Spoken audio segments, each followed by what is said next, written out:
Assalamualaikum warahmatullahi wabarakatuh. Apa kabar anak-anak soleh dan soleha? Semoga selalu dalam keadaan sehat walafiat. Amin. Jangan lupa untuk selalu menerapkan 5M, yaitu memakai masker, mencuci tangan, menjaga jarak, menghindari kerumunan, dan mengurangi mobilitas di luar rumah. Pada hari ini, kita ada pelajaran pendidikan agama Islam dan budi pekerti. Sebelum kita memulai pelajaran, marilah sama-sama kita mengangkat kedua tangan kita dan membaca doa sebelum belajar. Bismillahirrahmanirrahim. Rabbi zidni ilma warzuqni fahma. Amin. Pada minggu ini kita masuk materi C. Kisah teladan Nabi Harun alaihi salam. Tujuan pembelajaran. Setelah siswa mempelajari pelajaran ini, diharapkan siswa dapat meneladani kisah Nabi Harun alaihi salam. C. Kisah teladan Nabi Harun alaihi salam. Nabi Harun alaihi salam adalah kakak kandung Nabi Musa alaihi salam. Tutur katanya sangat fasih, perilakunya sangat santun dan setia kepada Nabi Musa alaihi salam. Nabi Harun alaihi salam selalu mendampingi Nabi Musa alaihissalam ketika menghadapi Fir'aun. Kesetiaan Nabi Harun alaihissalam diabadikan di dalam Al-Quran. Maka datanglah kamu berdua kepada Fir'aun dan katakanlah, sungguh kami berdua adalah utusan Tuhanmu. Maka lepaskanlah Bani Israel kepada kami, dan janganlah engkau menyiksa mereka.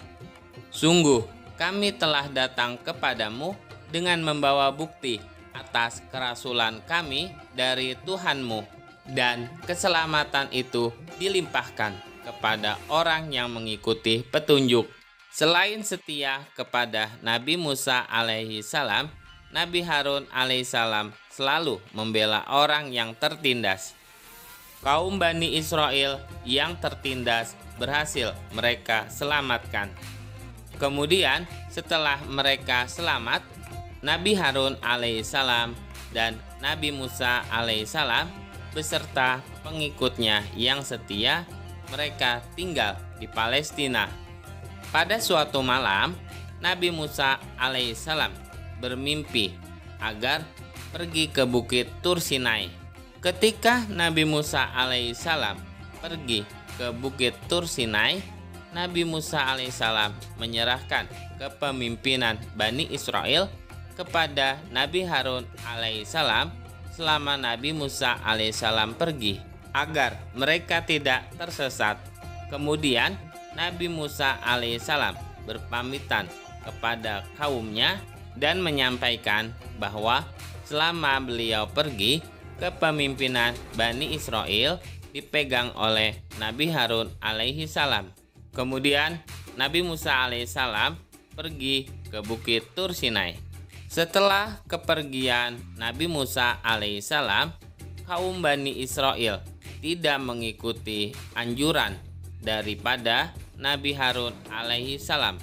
Mereka dipengaruhi oleh salah satu kaum Bani Israel yang bernama Samiri. Samiri mengajak kaum Bani Israel untuk menyembah patung anak sapi yang terbuat dari emas. Melihat hal itu, kemudian Nabi Harun alaihissalam menasihati mereka dengan lemah lembut, tetapi mereka menolak dan mengancam untuk membunuh Nabi Harun alaihi salam. Dan kami telah menjanjikan kepada Musa memberikan Taurat 30 malam, dan kami sempurnakan jumlah malam itu dengan 10 malam lagi. Maka sempurnalah waktu yang telah ditentukan Tuhannya 40 malam. Dan Musa berkata kepada saudaranya, yaitu Harun, gantikanlah aku dalam memimpin kaumku, dan perbaikilah dirimu dan kaummu, dan janganlah engkau mengikuti jalan orang-orang yang berbuat kerusakan. Quran Surat Al-A'raf ayat 142. Setelah 40 hari, Nabi Musa alaihissalam kembali kepada kaumnya. Ia sangat terkejut ketika melihat kaumnya menyembah berhala. Nabi Musa alaihissalam pun marah dan bergegas menemui kakaknya, yaitu Nabi Harun alaihissalam. Ia lalu memegang dan menarik rambut kepala saudaranya. Kemudian Nabi Harun alaihissalam berkata, "Wahai anak ibuku, kaum ini telah menganggapku lemah dan hampir saja mereka membunuhku. Janganlah engkau permalukan aku di depan orang-orang, dan janganlah engkau jadikan aku sebagai orang yang zalim." Nabi Musa alaihissalam akhirnya sadar dan merasa bersalah.